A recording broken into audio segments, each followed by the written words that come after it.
Disons-nous ZAD ou parangon de paradoxe.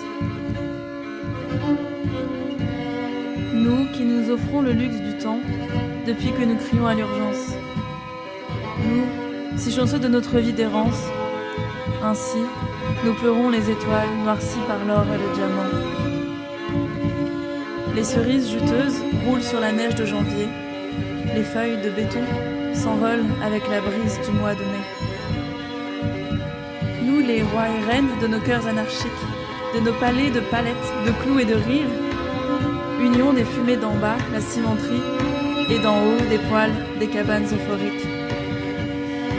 Disons-nous ZAD ou originale hégémonie? Alors que nous explorons des mondes entiers, nous n'arrivons pas à mettre un pied en dehors de cette foutue colline. Car il se dit que les chevreuils côtoient les crocodiles et qu'ils dansent les tilleuls avec les humains des villes. Pourtant, la fatigue transperce nos jours, nos corps, nous qui vivons dans l'abondance des mots, des mets et du confort. Si l'éther pénètre nos poumons terreux, c'est pour que se nourrisse le courage de nos combats infinis. Disons-nous ZAD ou anachronie anarchique? Alors que nous n'avons jamais été aussi intègres dans nos bottes boueuses, jamais nous n'avons été aussi écartelés, brinque-ballés, virevoltés par les vents impétueux de nos cerveaux accablés. Ohé, navigue bon gré mal gré, l'esquive des dissidentes, sur l'archipel des luttes dignes et obscures. Ensemble, nous enterrons nos vieux déserts pour que poussent après le déluge des soleils humides.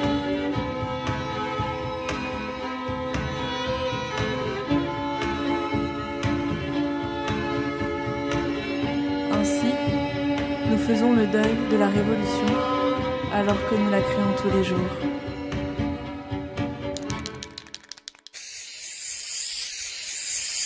Attention, attention, il y a de l'opération coup de poing dans l'air là. La contestation marche pas, on peut toujours passer aux incendies. Hein. Voilà, il y a de la grillade de bourgeois qui se prépare, faudra pas faire les étonner.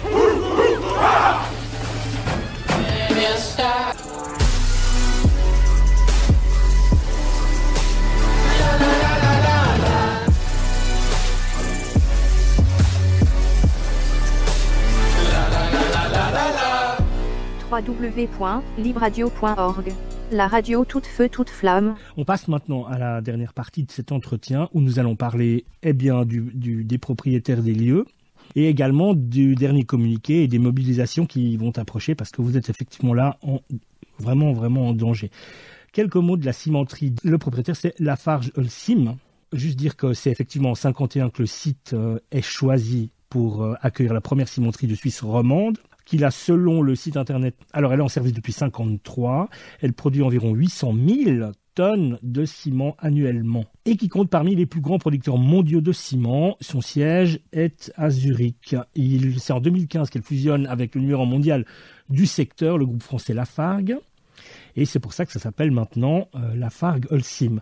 Donc le truc, c'est que ça fabrique du ciment, du béton, production de granulats, des exploitations de carrières et fourniture au secteur du BTP, bâtiments et travaux publics. Voilà, donc dans le monde, c'est 90 000 employés. Les méfaits, j'aimerais juste terminer par ça. Les méfaits juste pour le début des années 2000. On va pas s'étendre trop.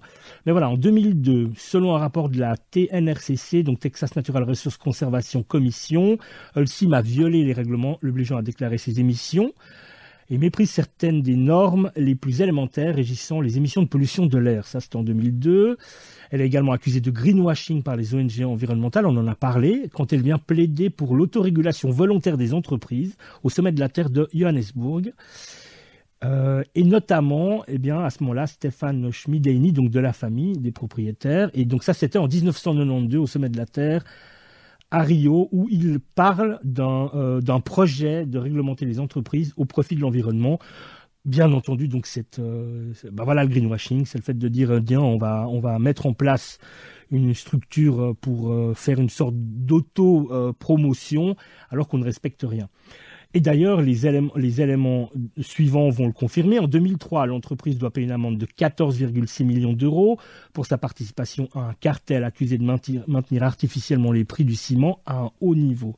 En 2005, l'EPA, Environmental Protection Agency, classe Holcim comme, je cite, un contrevenant hautement prioritaire, fin de citation, après que la cimenterie Dada d'Oklahoma, qu'ils ont racheté, ait été condamnée à une amende de 320 000 euros pour avoir violé ses limites de pollution plus de 1000 fois en une seule année. En 2006, en Inde, l'entreprise est poursuivie, mise à l'amende pour avoir omis de se conformer aux réglementations d'acquisition lors de son achat de la compagnie Associated Cement Company. En 2008, et j'en terminerai après avec 2010, la justice colombienne, cette fois-ci, fixe une amende de 424 000 $ à Holcim pour entente sur les prix. Et en 2010, pour en finir, une amende de 280 000 $ en Australie pour attention, ça vous concerne plus, pour dynamitage effectué dans une zone du patrimoine national comprenant des témoignages d'art rupestre indigène datant de jusqu'il y a 10 000 ans. Ça, c'est pour dire l'éthique qui mobilise une entreprise qui va ensuite dire « Ah oui, mais on va monter un truc d'autorégulation pour que les entreprises soient sympas ».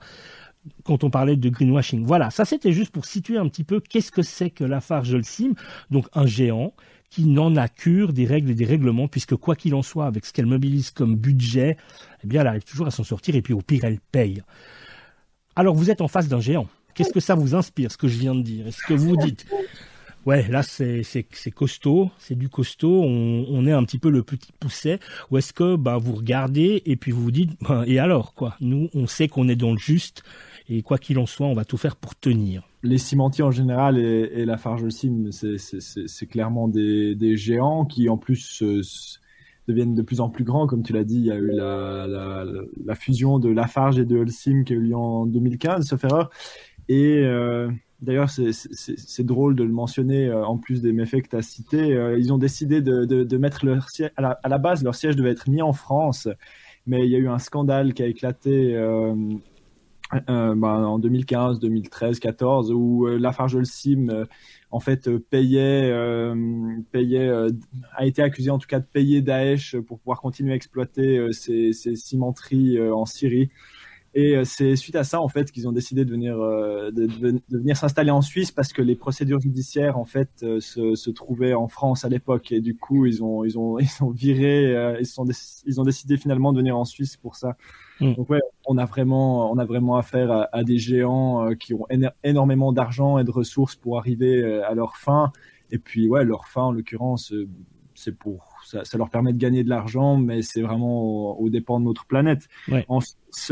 Rien que Lafarge Holcim, ils sont responsables de 7 à 8% des émissions de CO2. Donc juste une entreprise qui est responsable de presque 1/10 des pollutions en termes de CO2, c'est moi j'ai envie de dire abominable.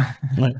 Ce qui est important de dire, c'est également cette volonté de leur part, ce greenwashing qui a cours. C'est important parce qu'effectivement, sur leur site, mais également le média qui va pas creuser un petit peu, il va s'arrêter à ça en disant non mais attendez, ils font preuve de bonnes intentions, etc., etc. Donc ils nous vendent des arguments qui sont du vent, et ça c'est extrêmement important de le dire, c'est que on ne peut pas faire confiance à des personnes qui sont des multi-condamnés. Et voilà, et dont les méfaits devraient être stoppés immédiatement. Enfin, je veux dire, il n'y aurait même pas à discuter dans un monde juste, quoi. Donc voilà, donc un rapport de confiance est impossible avec des personnages pareils, quoi, il me semble.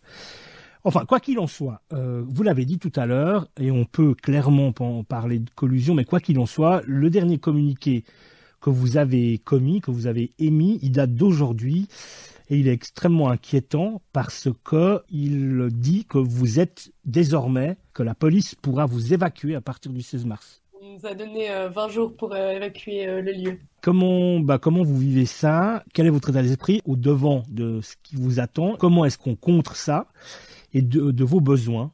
Parce que vous avez listé une série de choses desquelles vous avez besoin. Comment est-ce que vous recevez cette information-là, cet ultimatum? Ça veut dire que les négociations, en gros, elles sont terminées? Ou est-ce que vous pensez qu'il y aurait moyen? Est-ce que vous réfléchissez? Peut-être que ça, c'est des questions sensibles auxquelles vous répondez pas, hein, vous me dites. Mais est-ce que vous réfléchissez encore à une manière de négocier quelque chose, ou est-ce que là on est dans la rupture définitive, pure et simple, et que à partir de maintenant, on se retranche, quoi? Mes acolytes, vous me corrigez si je dis des choses fausses, mais je crois qu'on arrive quand même gentiment au bout des leviers juridiques que nous avions. Les recours ont été faits, etc. Donc on arrive quand même à l'ultimatum. Et c'est clair que c'est une nouvelle difficile et violente. Après, on est sur ce lieu en connaissance de cause aussi. Mais du coup, c'est clair que ça change énormément les dynamiques sur le lieu. La résistance est en première ligne. Et je dirais qu'il y a un peu deux choses. Enfin, il y a la réponse émotionnelle et puis il y a la réponse pragmatique. Ouais. Pour moi, la réponse émotionnelle, c'est clair que c'est super difficile. C'est quand même un lieu et une communauté à laquelle on s'est attaché, des choses qu'on a construites, auxquelles on a donné énormément d'énergie. C'est un lieu de vie, c'est un lieu d'espoir, de propositions, de nouveautés, etc. Et c'est clair que d'imaginer perdre ça maintenant, c'est forcément intense et difficile. Et en même temps, je pense que c'est aussi le moment maintenant pour nous de montrer que on est en désaccord avec une justice qui se met aux côtés du profit et que c'est l'occasion maintenant pour nous de montrer ça. Oui, parce qu'effectivement, en plus de tout le reste, vous êtes les témoins d'une justice qui se poste aux côtés des puissants et des forts vis-à-vis des moins puissants, des moins forts et de ceux qui font le pari de la vie et puis de l'expérimentation et du vivre ensemble, du bien-être ensemble. Cette posture de témoignage, elle est également importante, au-delà de tout ce que vous faites et de tout ce que vous représentez. Vous dites, voici comment nous soutenir dans le respect des normes Covid-19 établies plus haut. Donc vous dites bien, voilà, sécurité sanitaire, faites attention, on se préserve les uns les autres, masque, gel, tout ça. Alors, amener de la nourriture et des conserves qui se gardent lorsque nous serons encerclés par la police. Venir nous faire à manger à un midi ou un soir avec les masques, car nous sommes épuisés et avons besoin d'aide pour le quotidien. Nous amener de l'eau et nous aider à remplir nos bidons d'eau ou nous amener plus de récipients pour le stockage d'eau. Nous aider à construire différentes choses. Nous amener des bottes de paille et autres affaires, déguisements, tissus qui nous rendront magnifiques lors de cette évacuation, car nous ne voulons ni céder à la tristesse de leur monde, ni partir sans montrer notre attachement au lieu. Venir faire des trucs beaux sur la ZAD. Actuellement, des artistes projettent une mise à l'enquête pour l'extinction de la ZAD sur la carrière en entourant la zone par des gros ballons. Vous aussi amenez votre art pour symboliser notre joie, notre et votre amour de la colline. N'hésitez pas. Immortaliser ce lieu, ses souvenirs, en venant filmer, prendre des photos, enregistrer des interviews. Un soutien psychologique professionnel pour cette période extrêmement dure et stressante. Toute autre idée de soutien, écrivez-nous. Et habitez avec nous quand la situation sera très critique. D'ici là, gardez vos forces. Si vous souhaitez nous rejoindre, comme d'habitude, prenez vos tentes. Ici, nous gardons nos distances et faisons particulièrement attention au Covid-19 dans des lieux communs, comme la cuisine, en nous désinfectant et en portant des masques. Tout cela, on le rappelle, au respect des mesures Covid-19. Voilà. Le contact, est-ce que je peux le donner? Oui, bien sûr. Alors, le contact, c'est un numéro de téléphone qui est le suivant, donc plus 33 7 58 90 88 51. Et le mail, c'est donc trait en bas, orchidée au pluriel, @riseup.net. Tout ça, évidemment, je le dis à l'oral, mais ce sera écrit, donc on le trouve. Est-ce que voudriez-vous, énoncer les besoins que vous identifiez dans l'appel, et puis on en terminera par le rappel des sites et de vos prochaines mobilisations. Et je pense que, à moins que Caro, tu aies des questions qui te viendraient à l'esprit à ce moment-là, on s'arrêterait plus ou moins là. Comment on fait? Vous voulez dire, vous, les différents matériels dont vous auriez besoin? Ouais, pour les prochaines semaines, on aurait besoin du coup de pioches, de pelles, de masses et puis des manches aussi pour toutes les pioches qu'on casse sur les cailloux. Sur les cailloux. Des allumettes pour les bougies, des sacs à dos et des bananes pour déplacer du matériel. On aurait aussi besoin de cuves de mètres cubes et de seaux, comme tu l'as dit avant, pour pouvoir stocker de l'eau. La peinture, parce que on veut faire une petite résistance assez créative avec plein de plein de jolies choses pour les yeux, et puis voilà. Ah, et ça comprend aussi des vieux papiers journaux, la dose de vieux papiers journaux pour des petites confections qu'on a envie de faire. Et puis, je pense que mes collègues, copains peuvent continuer à lire la liste. Des conserves, des snacks qui se gardent, de gros clous, grosses vis, des grosses planches et des poutres pour faire toutes sortes de constructions, des couvertures, sacs de couchage pour se tenir chaud et des matelas pour être bien pendant la soirée et la nuit. Accueillir du monde et des sifflets pour bien communiquer dans de grosses distances. On aurait besoin de paillettes. Comme on a dit, ce sera coloré. De scotch de gaffeur. On aurait besoin de réchaud à gaz, de tentes, de chaînes, de smartphone, de dumbphone. C'est quoi le dumbphone, pardon? Dumbphone, c'est des téléphones sans écran tactile, c'est juste pour appeler comme dans les années 2000 en gros. D'accord. Ouais, ok.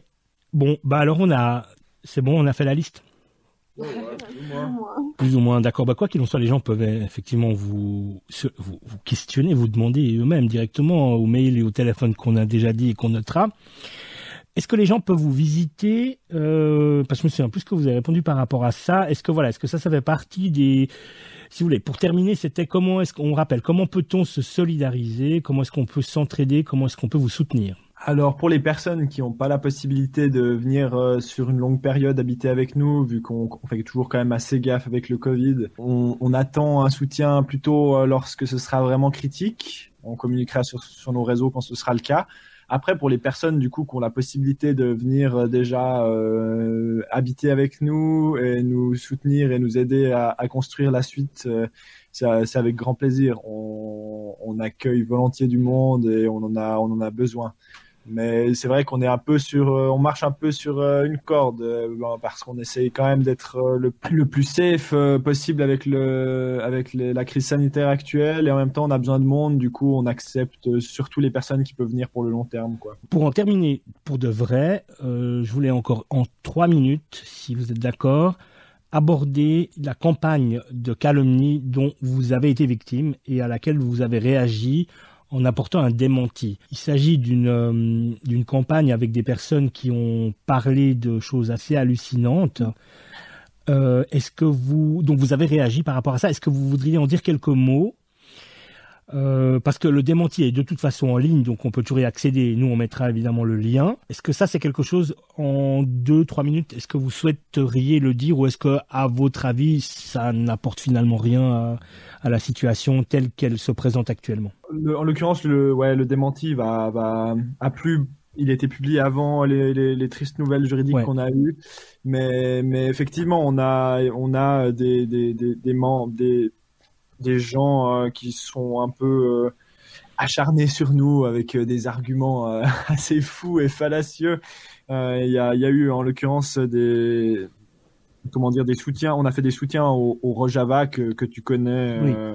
Que tu connais bien, et du coup ça a été transformé vu que évidemment le Rojava c'est un pays c'est en Syrie, dans une situation instable où il y a plusieurs milices, dont des milices démocratiques qui soutiennent le Rojava, et du coup ils ont fait un peu des rapprochements parce que ces milices en l'occurrence avaient à l'époque soutenu la ZAD de Notre-Dame-des-Landes, et du coup ils ont utilisé des photos des milices démocratiques de la Syrie pour justifier le fait qu'on avait des connexions avec des groupes terroristes.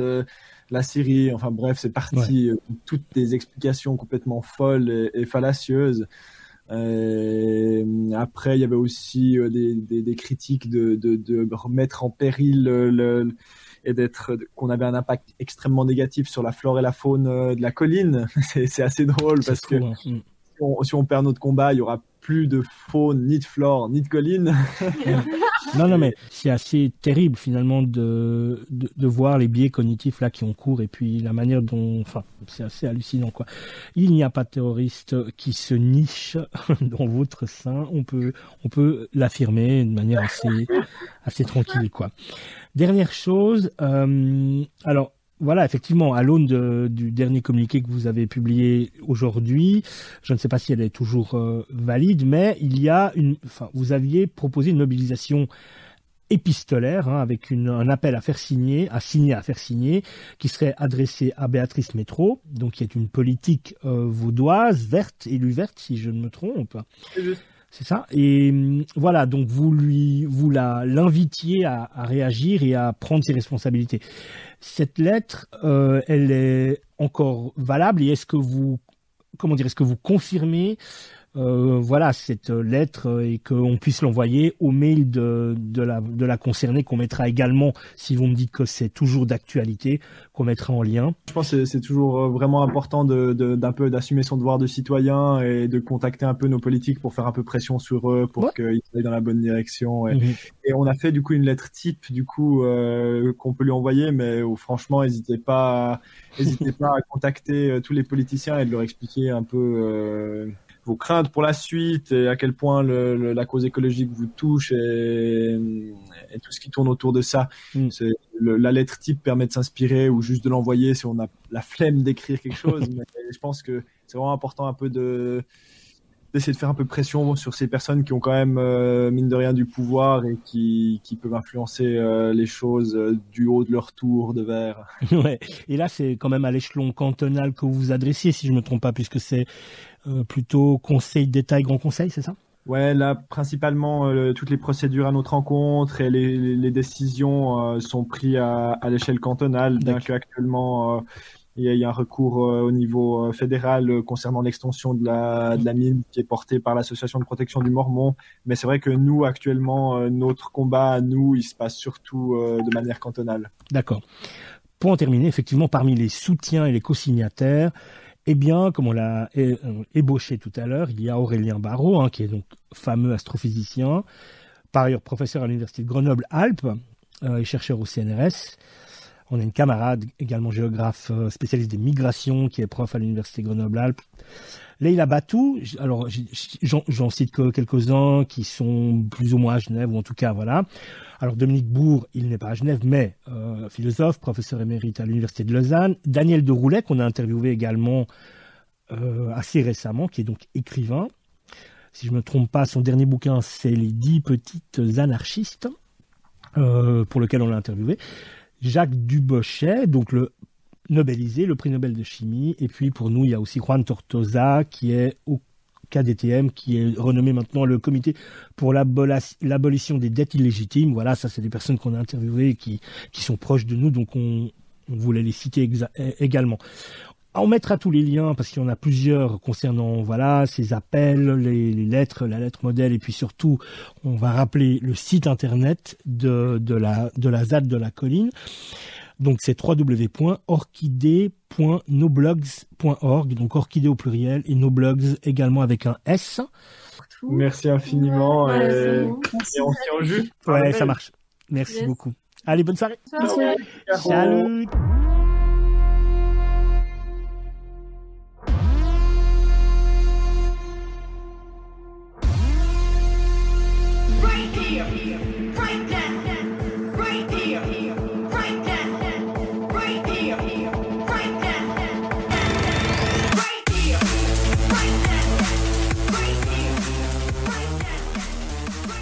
Libre Radio, c'est ici et c'est maintenant. www.libreradio.org